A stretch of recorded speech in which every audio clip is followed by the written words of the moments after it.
name. It's not my name. And you can't or won't pay it back. I'm going to seize the car in front of the drive, the Ford. In this series, we meet the people who are losing their homes. Get out! Get out! No, don't raise your voice. We never receive any notice. Their cars. If I give you the keys, Yes? how do I know I'm going to get the car back? And their possessions. We meet the people who are owed money. Welcome to hell. And the people whose job it is to collect it. If you don't open the door, we'll smash the glass. Because when you can't pay... Don't speak to me like I'm some sort of dickhead, because I'll take your head off. They'll take it away. There's, like, different forms of scum in life, but you're just a higher class one. Take it now.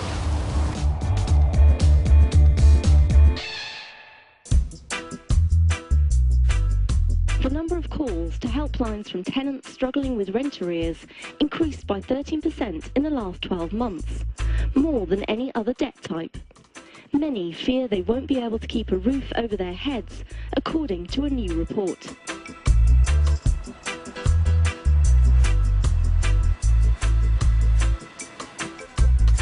Paul Bohill and Steve Pinner are High Court enforcement officers. Commonly known as sheriffs, they spend their time chasing debts from those who can't pay. It's supposed to be invited in, not breaking. We have a warrant that allows us to break in. And those who won't pay. If you'd have done as we'd asked, this would have all been totally unnecessary.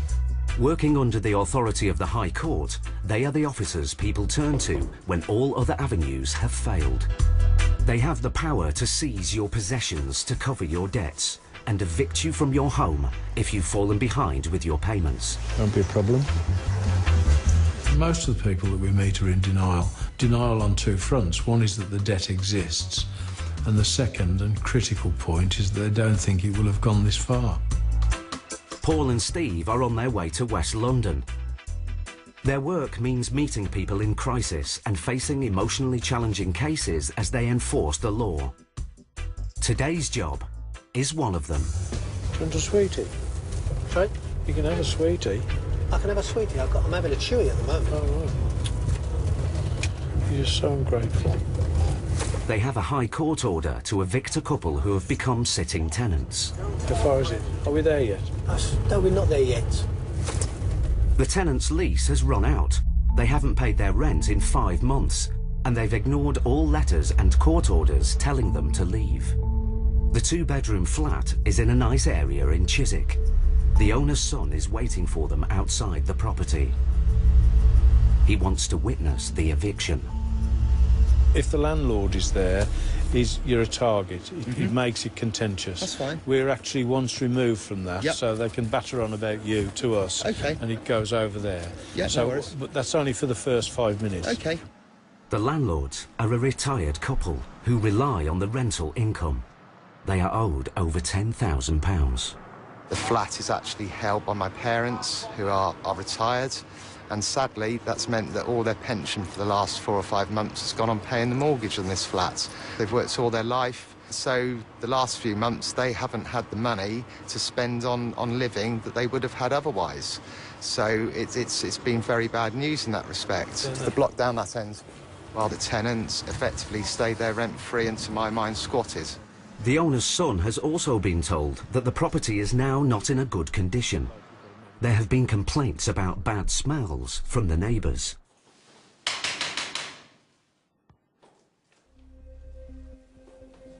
Paul and Steve's powers mean they can force their way in and make the tenants homeless immediately.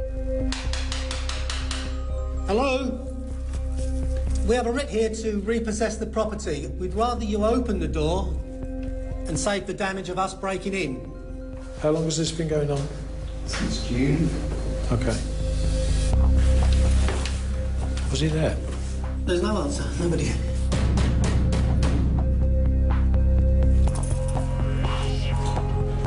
Would you like to open the door, please? Obviously not. That one's locked. The warrants that we carry are quite powerful.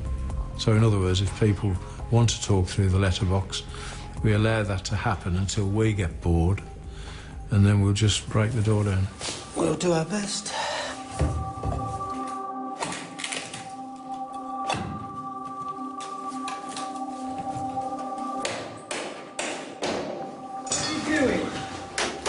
We've come to repossess the property, sir. Would you like to open the door so we can talk about it?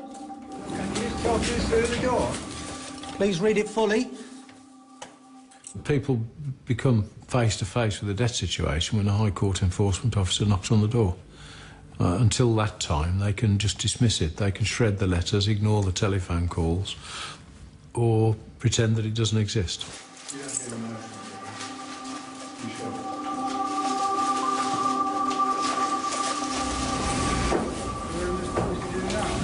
Well, the best thing for you to do is, if you open the door, we can actually talk to you instead of trying to do this through the door, and we can work our way around the system. If you feel that it's not correct and you'd like to call the police, feel free to do so. Either way, sir, we can enter the property with or without your permission, but we'd rather do it with your permission.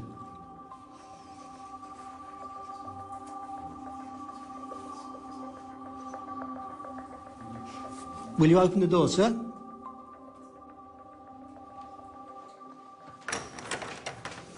Thank you very much. You understand the position of the writ? Really? Huh? Not really, no. Right, what happens is, what it says that, you know, owing to the landlord has taken you to court, it's now gone through the High Courts, and now, today, we've come to issue this and repossess the property. Well, we've nowhere to go. But this has been going on for some time. I mean, this isn't the first you've heard of it today, is it? No, we've been trying to find somewhere. Well, won't the council rehouse you? You're trying to do it. You're trying to serve it, but you said we're not high priority. Well, you are today. now. Yeah. Today you are a high priority because you're now homeless.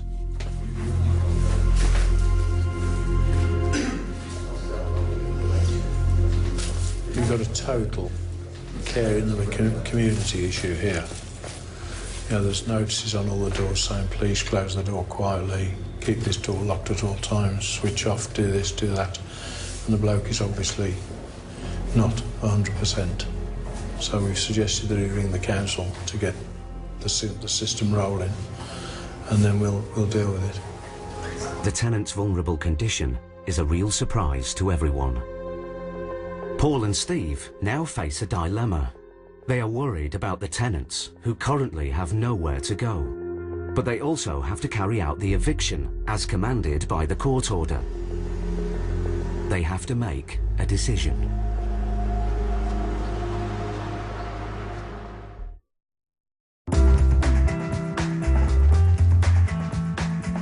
Across the UK, official figures reveal that there were 300,000 mortgages in arrears and almost 34,000 homes repossessed in 2012. This marks a 60% increase since 2006.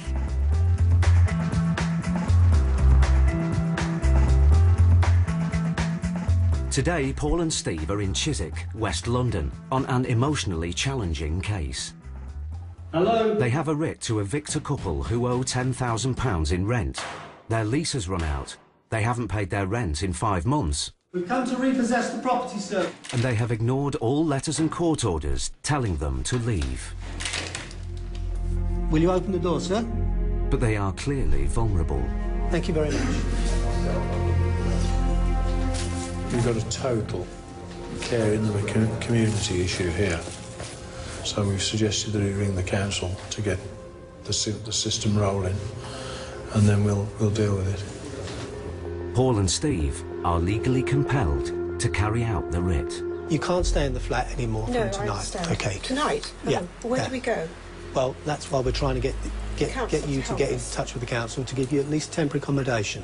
Well, how can we get our things together Yes. to get out? You Well, know, can we? okay. Will we have time? I'm asthmatic. My husband's Yes. disabled. Yes, I Is understand. there anything we can do? Unfortunately, Well, where do we go? well, just listen to me a second. Sorry, I'm Well, no, that's okay. mistake. No, just relax. What we can do is you get enough stuff together for 2 or 3 days. And where would they put us, do you think? I Do- no I mean, disrespect. no. I don't know. With the tenants about to be homeless, Paul asked the landlord and his solicitor to ring the local council as quickly as possible. We'll allow them to take enough kit with them today for 48 hours, or, you know, whatever, so that the council can sort them out, or not, as the case may be, and then we'll arrange collectively, you come back, let them back in, to actually arrange for the removal of the goods. If they try to break back in there, it's a criminal offence and they can be arrested. In my view, it's a council responsibility. If they're in need of care, and they, from our opinion so far, they obviously are, these people should be prioritised. But it won't kick up on the priority list until the bailiff's there and evicting them. While the tenants face an uncertain future, the owner's son is more worried about the state of his parents' flat. You know, you've seen the state of it as it is in there. It smells of fish. Have you been in the lounge yet? No. Don't. Almost 2 hours later, the council has found them temporary accommodation. But the tenants are still in the flat. The owner's son and his solicitor are beginning to lose patience. Steve, they're taking the piss now. We'd like to wrap it up. I mean, we're giving them over. 2 hours. Longer, you know, fair. We all the families go to as well. Well done, Sean, thank you. I've been told now that I have to draw this to an end because everything's taken so long. Very well. No, we've given them ages. It's 6 o'clock now. You need to get your stuff together, ready to come out the door. Yes, we can't really hang about outside in the cold, you see. Oh, you can always go and sit at McDonald's, it's quite warm. They're making no attempt now. You've been very helpful. What you need to do is you need to get your suitcase, or where they're going to take your clothes in. We haven't got suitcases. We can't find suitcases, we never had time to get them out. There are no suitcases. They didn't have time to pack suitcases.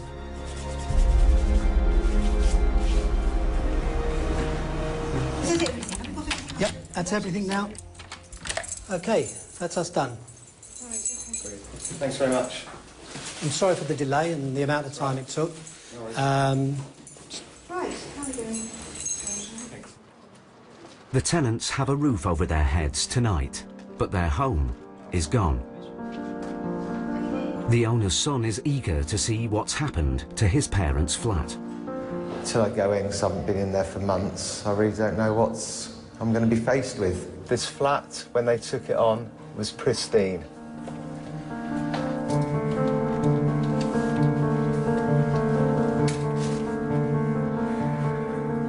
Great, so this is what we're left with.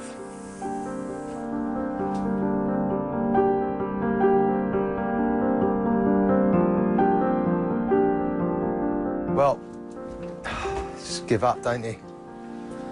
What a shithole it is now. It was really clear that the people had a huge problem. They were just like, you know, absolute hoarders, and the flat was 5 feet deep in waste paper, rubbish and collected items. It's a brand new sofa somewhere under that lot. And the rent arrears is probably around about 10 grand. Then you've got legal fees, so that's probably about another 3,500. And then sadly, because they have left the place in such a bad state, adds up to over double the arrears. So there's another 20-odd thousand pounds.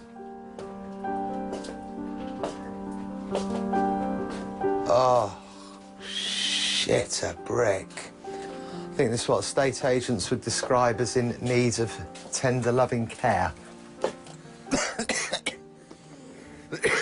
And in the bedroom, which was the most shocking of all, there were 2 beds, but there were cardboard box constructions on the bed, and for whatever reason, they actually slept inside the cardboard boxes. So it was really sad. Well, at least we got it back.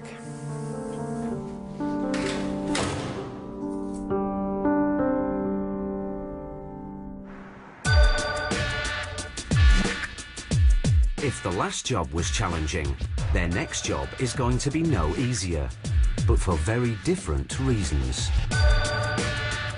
Today, Paul and Steve are on their way to Romford for a debt of over £3,000. Their High Court powers mean that if the debtor can't pay, they have the authority to seize any possessions and sell them to cover the debt. You can run point on this one, Steve. Okay. The man named on the writ works as a taxi driver. Hi there. Looking for Mr. Alizadar. If he can't pay the £3,000, they could take his car away. Hi there. Sorry to wake you up. Mr. Aliza. Mr. Suki Panazar has taken you to court.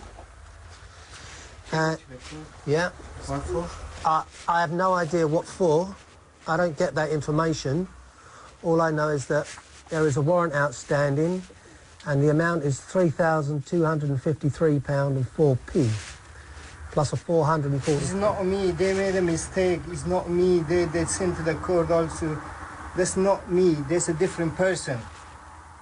Who is it? If he's my brother, no, I'm not responsible for my brother. You should go and get them, not me. You're Sharif. I'm a sheriff, yeah. I'm a sheriff, Alizadar, not Ashraf. Well, if you need an ID, I'll bring an ID for you. Okay, but look, you see... Mr. Alizadar claims that the debt is his brother's, but the writ is made out in his name. I didn't pay that rent for that house, which is... It wasn't me, it's a different person. If he's my brother... So where is Mr. whoever it is? Ask them, not me.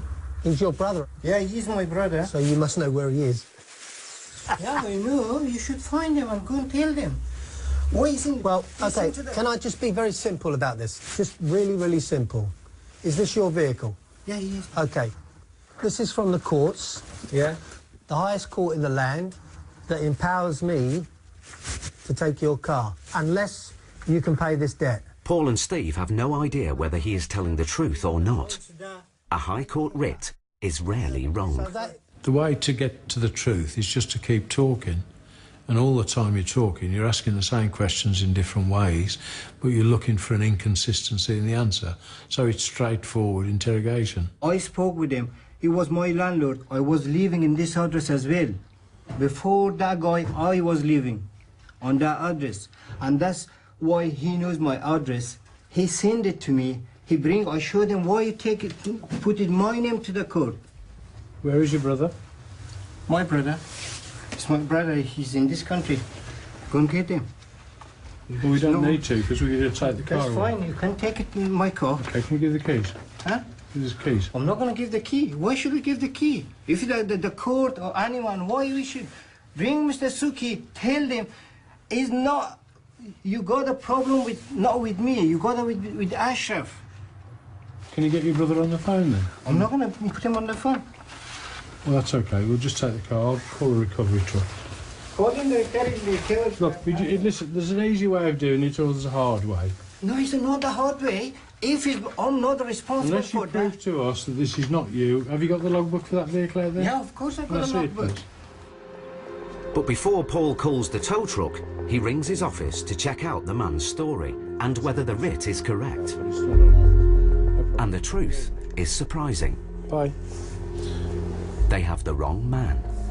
Right, he's obviously covering for his brother. His brother is a completely different person. None of this paperwork applies to... He explained to us that it wasn't him and it was his brother. But if your name is on that writ, you are then liable for what it says. What we've got here is a total clusterfuck, which is a legal term. All the taxi licences, all of that paperwork shows that this warrant, the name on this warrant, is against this man. But in the meantime, since we've actually come and knocked on the door, we've had an email that says the name on the warrant is wrong. It's now up to Mr. Alizadar, not the court, to prove his innocence. He's currently legally liable for the debt. But Paul and Steve have a plan to soften the blow. I'm going to seize that car outside, but leave it with you. I will write paperwork that shows that the sheriff's office now owns the taxi. Yeah. Yes? You then carry on using it while I sort the paperwork out. That if the mistake is not as you say it is, but you're a reasonable man, I can come back and take the taxi. Just so long as you understand that. Yeah, yeah. And if you don't produce it when I ask you to, it will be reported as stolen. Mr Alizadar now has 2 weeks to challenge the writ in court, or risk not just losing the vehicle, but also his livelihood. He has a family and 3 children to support. There's obviously a mistake, or sorry, potentially a mistake, but I'm happy with what I've done because I can still come back not smiling if it goes wrong. Yeah. Right, in the meantime, if you want to save all this aggravation, ring your brother and get him to call me.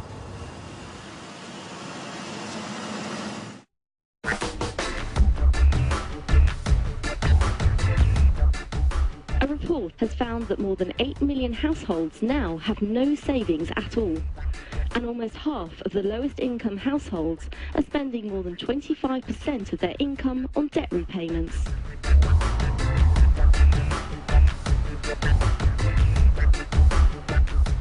Steve Wood is a Bristol bailiff with over 20 years' experience.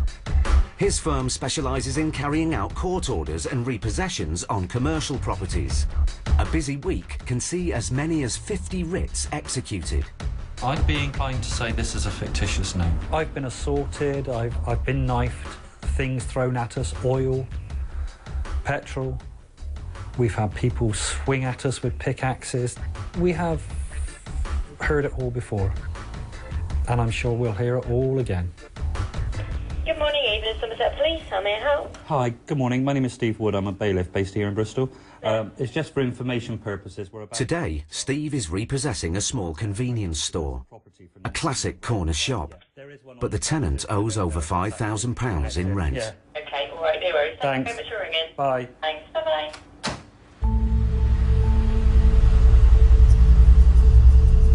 It's 6:30 in the morning, and Steve wants to get there early before the tenant opens up. The shop lies in the usually peaceful suburb of Clifton. Steve doesn't have the keys, but as long as the tenant is not inside the property, the court order gives them the right to break in. But getting in isn't straightforward. They've discovered there's a steel bar reinforcing the doors.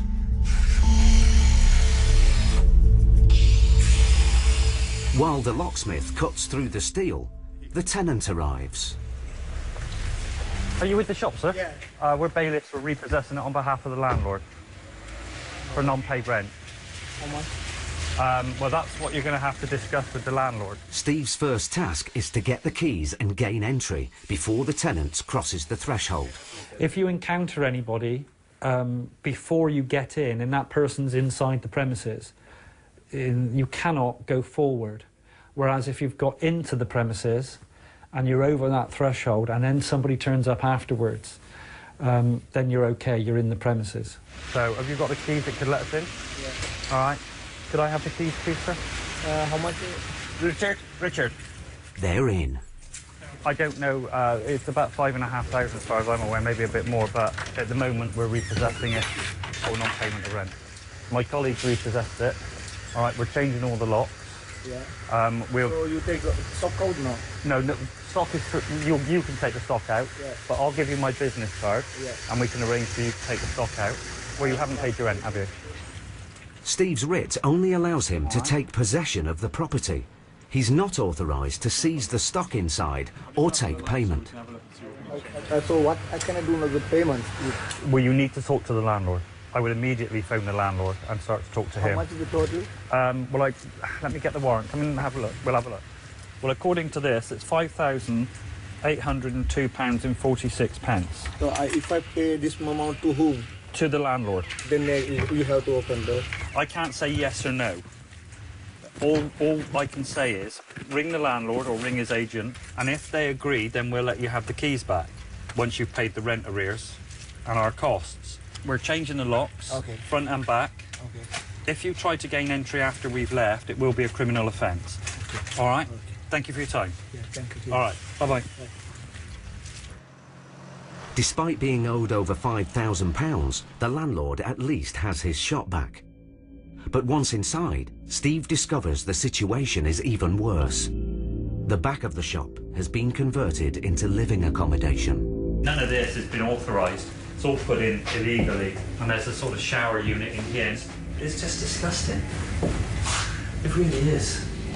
We normally find that some of the property's been converted if it's upstairs and completely separate, but actually chopping the shop in half, and he hasn't even, you know, it's just amateurishly done. Chopping the shop in half and just putting a full stud wall in, and then turning it into living accommodation. It's just wrong. It's just wrong. I mean, it's going to take thousands to put this right. It's horrible. There was definitely 3, possibly 4 living there. It's sad, but it's not unheard of, and it shouldn't happen in today's age, but it does. While Steve doesn't know who is living there, the conditions are a real concern. Just a load of junk. There's a side entrance here, which has been padlocked up. And it's just a load of junk, really. Gee whiz, look at these electrics. How the hell this place hasn't gone up in smoke, God only knows. It wasn't the cleanest of shops that we went into. The fridges were dirty. There wasn't that much stock on the walls, and some of the stuff that was there was out of date. There were rat droppings behind the counter. Yeah, I wouldn't be doing my shopping in there. Looks like a bit of a mouldy sponge. I'm not sure what the hell that's. It's a pain, though. Back open at 12, back in 10, back in 3 minutes. So he's obviously. Has he got one for not back at all? The shop repairs will cost the landlord thousands of pounds, and the tenant's business has been ruined by the debt. Do I feel any sympathy for him? Not really. I mean, it sounds a bit harsh, but if he offered to pay the rent this morning, then why hasn't he paid it in the past 2 or 3 months? Why has he messed the landlord around for that length of time? So I think he's brought it on himself.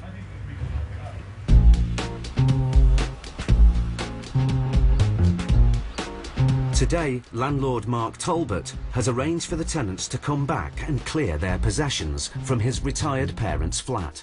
The tenants had refused to leave and owed £10,000. Unbelievable. Although the tenants were vulnerable, Mark has discovered that they were fully aware of their debt and the notices to leave. They even like to keep track of how much rent they're in arrears on their calendar. And when they got various letters from the lawyers. Oh, look, it's got the county court judgment there in August. Clearly they can't claim they didn't know what was going on. And I'll just try and open that window to get a bit more fresh air in, to let the stench out, if I can. Oh, dear, heartbreaking, absolutely heartbreaking. Finally, the tenants arrive. Well, we can start getting stuff downstairs, can't you? I mean, I don't mind helping. Yes, of course I will. I just want everything out, don't I? So I would politely suggest that we try and chuck as many clothes into black sacks a bit quick as possible, wouldn't you? And then at least by the time the man in the van comes, we'll have done something for him to put in the bloody van, won't we?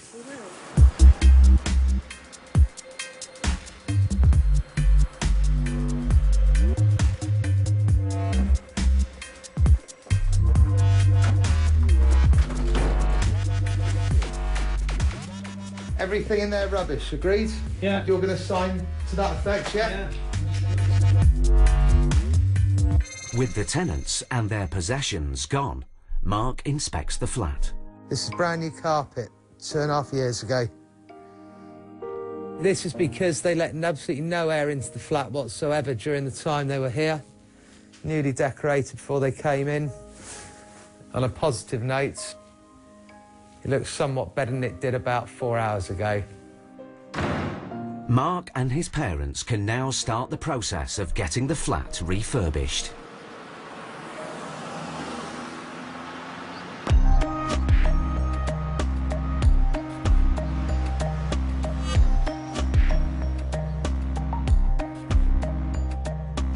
weeks ago, High Court enforcement officers Paul Bohill and Steve Pinner were in Romford to see taxi driver Mr. Ali Zadar. Not me, there's a different person. He had to pay £3,000 or risk losing his car. My paperwork allows me, under this name, to seize your vehicle. But it was a case of mistaken identity.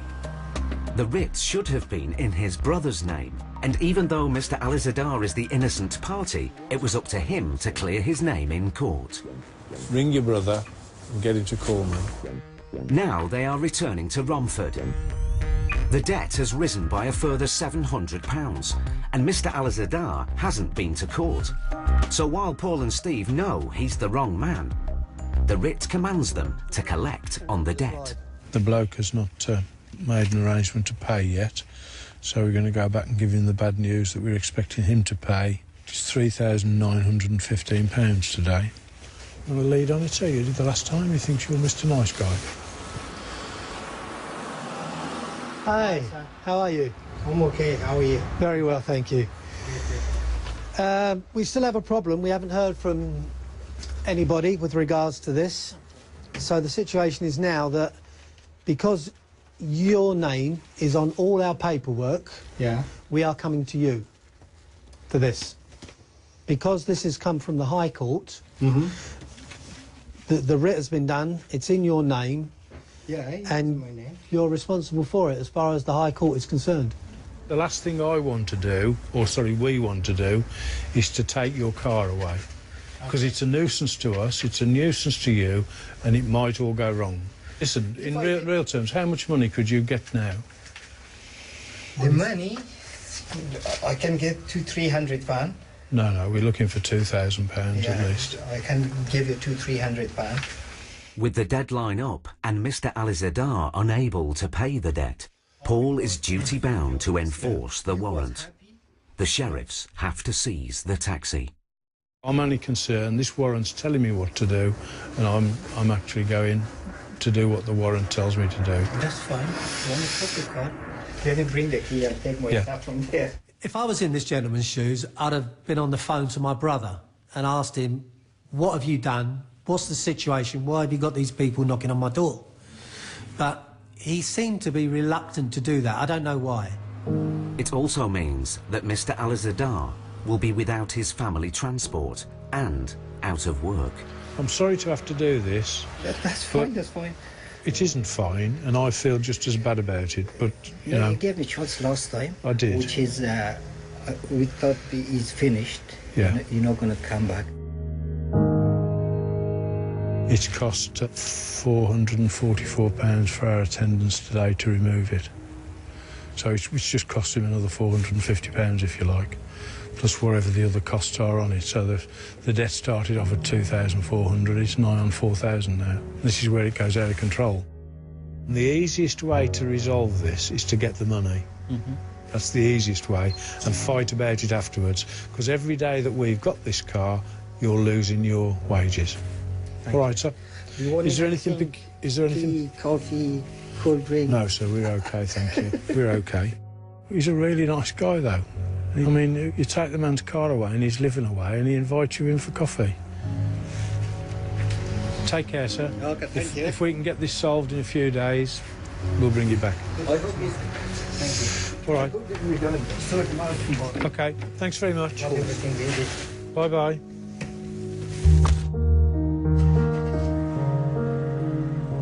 I haven't got no car. I lost my job to take my kids to the school in the morning, and also my work. Now Mr. Ali Zadar has 2 weeks either to pay the money or get the writ changed. If he doesn't, his taxi will be sold.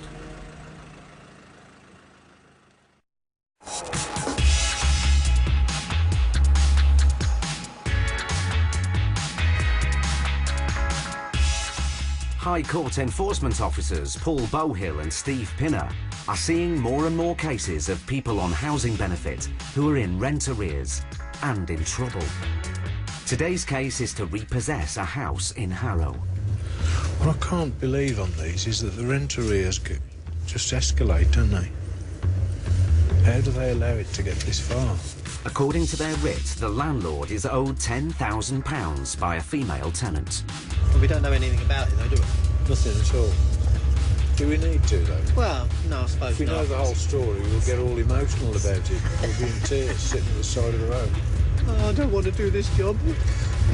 Well, please don't cry, you'll start me off.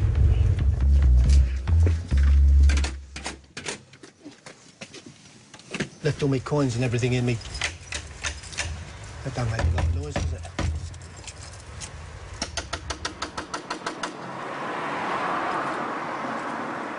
With no answer, their High Court powers enable them to break in.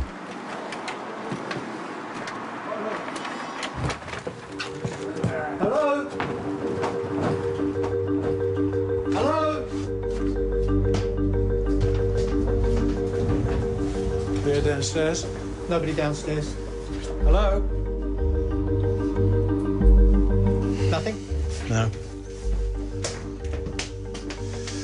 Let's have a look round. Steve and Paul investigate the house for clues to the tenant's situation. It soon becomes clear that she has a young child. We've got a photograph on there. We've got a lady who, I guess the nationality. I mean, the name sounds Portuguese, but the photographs there tell her own story. She's got one child who, on that picture, looks to be about 2 or 3 years old. We're then walking along here and we're finding debt collection letters through here, more debt collection letters, different companies, more debt collection letters. Brent's customer service is threatening to take back £2,500 in an overpayment of housing benefit. And then in amongst it, we've got a guide to bankruptcy. A woman on her own here, got children, seriously weighed down with the debt problem. If we repossess a home, the people we feel sorriest for always are the children of the home. So they might be at school and they're going to come back and find that their home as it existed when they went to school no longer exists. I'm sending a message which says, please call me, Paul Bowhill, Sheriff's Office. We'll insert the word urgent. We've gained access as commanded and taken back the property. We're now making the property secure and it's now under seizure to us. So nobody can gain access unless we authorise it. With the landlord now at the property, Paul finds out more about the background to the case. Yeah, she was in receipt of housing benefit for some time. Were you receiving that? I mean, did the rent just suddenly stop? Rent just stopped more or less, I don't know the exact date, more or less about 6 months ago. So how long has she been here? She's been here about at least 8 months. So the first 2 months, yeah, no problem. Then after she told me she got made redundant. And then from then... What did she do, do you know? I think she's some sort of carer. That's what was written initially on her paperwork. Okay. And how much is the rent? Rent is £1,500 a month. After 6 months without paying rent, the landlord felt compelled to evict his tenant. It was all right up until they were paying rent, and then they started getting a bit not opening doors when I knock on the door, and they can easily tell they're inside because you can see the little kid through the window. That's why I gave them a chance. I don't really want to chuck a little kid out in the street, which is not nice to do, and what's been going on is not really a nice procedure to get a little kid involved, and really, more or less today, they're going to be out in the street. But they've had more than well enough notice and what the procedure would be if they don't pay or don't move. So they've kind of dug their own grave, really. Paul's writ empowers him not only to evict the tenant, but also to seize and sell any of her possessions in order to repay the debt. There's obviously not £10,000 worth of removable items in the house. There's still no reply from the tenant. As the locks have now been changed, and as the tenant doesn't know yet that she's been evicted, Paul and Steve are concerned. Now, we like to wrap it up. Now, we are mindful of the fact that she is potentially a single mother with a child, so we don't want to dispossess them on a cold night like this if there are other things that we can do. Finally, the tenant rings. Hello, Paula. Is that Paula? Yeah. Paula, I'm a sheriff's officer. We've repossessed your house. Do you understand that? No. I'm from my house now, but I'm from my husband late. So, It's expected to come tomorrow because I'm in my house tomorrow morning. Yeah, but you missed the point. You cannot get back into your house because it's been repossessed. Because it's been taken over by order of the court. No, where's the letters? Well, no, I'm sorry. Where's the appointment or something like that? Is it possible? I have a child.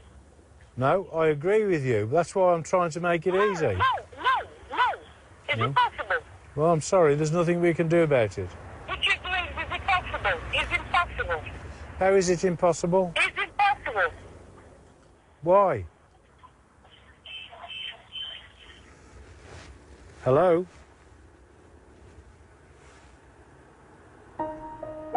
It's getting late. Paul and Steve are worried about where the tenant and her young son will spend the night. If children are involved in a repossession, we immediately go into a completely different mode to contact the council, because where children are involved, the council have a duty of care to provide emergency accommodation. 2 hours later, the tenant finally returns. She has left her young son in the care of relatives. Oh, I lost my job. The child need too much money because he's eating, he's need dress, everything. Now my expense for money all weeks is £45. I feel sick, I feel bad. Because I love my child. All days I have different letters for bills. It's difficult. Sorry. As Paula has left her son with relatives, she isn't eligible for emergency council accommodation. It's a huge, huge problem, this is. You know, £1,500 a month rent, where do people find that? The housing benefit system has now been capped, but we're at the sharp end, and the reality is that we do feel for it, because we're the people who see it.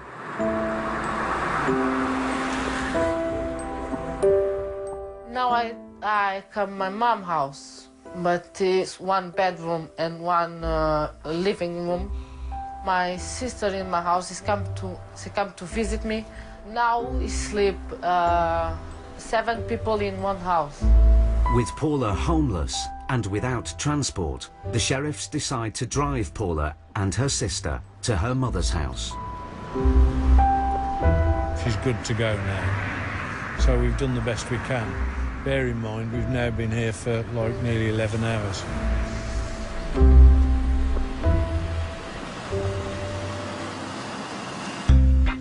While one family with a debt problem try and start again, there's some good news for Mr. Alizadar. 1 week ago, he watched powerless as Paul and Steve repossessed his taxi. Bye-bye. The taxi was taken to cover a £3,000 debt that Mr. Alizadar maintained was never his. With court costs, the debt grew to nearly £4,000. Yeah, it was very hard on that time. My taxi was everything for me and for my family, because we survived with that. I was out of job, no work, I earned nothing. Also, we have to pay for the solicitor as well. It was all the pressure, it came at the same time. It was very hard. But after going to a solicitor to get the writ against him cancelled, the sheriffs have now returned his taxi.